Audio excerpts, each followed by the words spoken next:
The first time Dr. Hannah Moore saw Grace Whitford sitting alone in the dimly lit waiting room of her small dental clinic in Portland, Oregon, she felt something she couldn't name, something sudden, sharp, and frighteningly alive.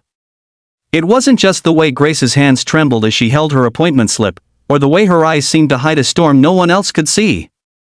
It was the unmistakable sense that this woman's life was quietly falling apart, and that fate had placed her right here, in this room, on this day, for a reason Hannah didn't yet understand. And as Hannah stood there, watching Grace breathe like the weight of the world sat on her chest, a whisper rose inside her that would change everything. Help her. Even if it breaks you, backhand index pointing right. If you believe in kindness, healing, and second chances, please like, comment, share, and subscribe to the channel. Your support truly keeps these stories alive. Hannah had always built her world carefully. She ran a modest dental clinic in a quiet neighborhood, far removed from the chaos she had grown up in. She liked routine, predictable days, and the gentle rhythm of caring for people's pain in ways that made sense. Teeth could be repaired. Nerves could be calmed. Wounds had steps, the kind you could follow like instructions in a manual. Heartache, however, had no such guide, and she had trained herself not to step into territory she couldn't fix with her hands. But when she walked into her exam room and found Grace sitting on the chair with her shoulders curled inward and her eyes glistening with unshed tears, Hannah felt her carefully built life lean, just slightly, toward something she knew could undo her. Grace wasn't the kind of woman who fit her surroundings. She had a softness to her, the kind that made people assume she was fragile, when in reality fragility was only the surface. Beneath it lived a strength painfully earned. Her hair was tied into a loose braid as if she had forgotten to tighten it that morning, and her clothes were neat but carried the wrinkles of someone who had slept in them unintentionally. Her voice trembled, her breath faltered, and before Hannah even checked her teeth, she knew she was dealing with more than dental pain. As Grace explained her sudden aching molar and how long she had ignored it, Hannah studied her face and saw exhaustion embedded in the smallest of details: a faint bruise under her eye, a crack in her lower lip, a trembling bottom eyelid that suggested sleepless nights. Hannah never pushed personal questions on patients, but something about Grace made silence feel irresponsible. Still, she kept her emotions steady, focusing only on the procedure ahead, even as her heart whispered something louder with every passing second. Grace flinched the moment Hannah's gloved fingers brushed her cheek, and for an instant their eyes met, raw, exposed, and undeniably connected. This wasn't a moment either of them had planned, nor one they could easily step back from. Grace's breath caught slightly, and Hannah felt her own chest tighten in response. She could sense fear in Grace, but also a desperate longing for gentleness, the kind only someone who had been hurt deeply could recognize. The procedure was simple enough, yet Grace's emotional fragility made every small movement feel delicate. Hannah worked slowly, carefully, speaking softly even though she knew Grace wasn't frightened of the tools. It was trust she struggled with. And as the minutes passed, Hannah realized she wasn't just treating a toothache. She was witnessing someone silently fighting battles she had grown too tired to explain. When the appointment ended, Grace lingered in the room longer than she needed to, as if she wasn't ready to return to whatever life waited outside the clinic doors. Hannah watched her gather her things with a shaking hand, the kind of shaking that comes from long-term emotional exhaustion, not fear of pain. And then, for a brief, fleeting moment, Grace looked up with a fragile smile that seemed to say, "Thank you for seeing me," even when I couldn't say anything. But Hannah knew the truth: she hadn't seen everything.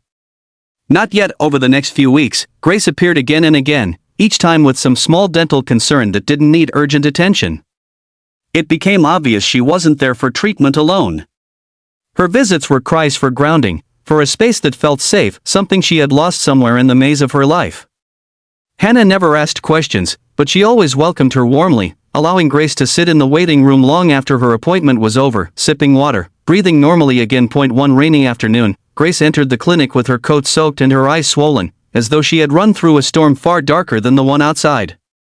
Her posture was broken, her steps unsteady. Hannah felt her heart clench.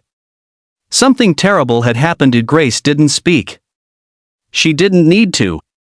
Hannah simply stepped closer, offering a steady presence. She motioned her gently to sit in the empty exam room, and as Grace lowered herself into the chair, her entire body trembled like someone holding back the last thread of composure. Hannah didn't touch her, not until Grace's breathing turned sharp and uneven, as though the air itself hurt. And then Hannah placed a steady hand on Grace's shoulder, not as a dentist, but as a human being who understood that sometimes the only thing keeping someone from breaking apart was a single kind touch. Grace didn't cry loudly, Instead, she wept in the quietest, most heartbreaking way, silent tears slipping down her cheeks, soaking into her collar, falling like pieces of her she had tried too hard to hold together. Hannah didn't ask what had happened. She simply stayed. Minutes passed, maybe hours. Time lost meaning in the soft, dim room where two women sat in a moment of shared vulnerability neither had planned yet both clearly needed. Eventually Grace whispered, with a voice scraped hollow by grief, that she had left a relationship that had drained her for years, one filled with manipulation, fear, and slow emotional erosion. She hadn't told anyone yet. She had nowhere she felt safe. The only place her mind kept returning to was this clinic, this room, this person who had treated her pain, both visible and invisible, with gentleness, and right then, something inside Hannah changed irrevocably. She realized that what she felt for Grace wasn't confusion or compassion alone. It was something deeper, something she had never dared to let grow in her before. She felt protective of her, drawn to her, bound to her healing in a way she couldn't logically explain. And though she never said it aloud, it was written in every small gesture, every soothing breath: you aren't alone. Not anymore. Grace began reclaiming her life one soft step at a time. She found a small apartment. She took walks again. She learned to breathe without fear. And Hannah, without overstepping, became a quiet part of her journey, someone who reminded her she was worthy of gentleness, of respect, of love in forms she had forgotten existed. But the heart, when healing, is unpredictable. Love often blooms not in grand gestures but in the tiny moments of safety shared between two souls who have survived too much. One crisp evening, Grace returned to the clinic not for treatment but simply because she wanted to see Hannah. Her eyes were clearer, her smile fuller, and for the first time, she looked like someone who believed she deserved to exist in the light. She thanked Hannah not for fixing her teeth, but for giving her a place where she felt human again, and in that room, crowded with memories of pain, tears, and quiet courage, Grace reached a point where she could finally open her heart.